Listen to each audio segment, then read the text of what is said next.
ঘরে থাকলে মাজা করে।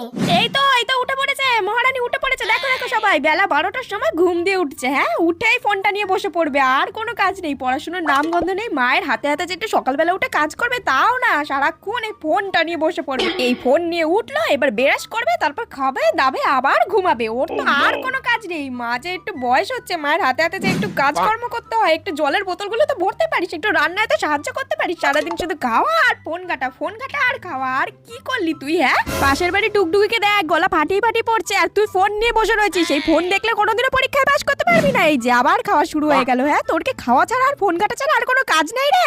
একদম ফালতু মেয়ে তৈরি হয়েছে। বাপের হোটেলে খাচ্ছে, দাচ্ছে আর ঘুমাচ্ছে। একটা কাজও ওকে দিয়ে হয় না। একটা কাজ বলে না বলবে, এই যে খাওয়া হলো আবার শুতে চলে গেছে, আবার ফোনটা নিয়ে বসবে। আর কি কাজ? হ্যাঁ, সারাদিন শুধু খাওয়া দাওয়া, ঘুম আর ঘোরাফেরা। হ্যাঁ, পড়াশোনার কোনো নাম নেই। কি করলি? হ্যাঁ, তুই নে ঘুমা ঘুমা, এবার ফালতু মেয়ে একটা।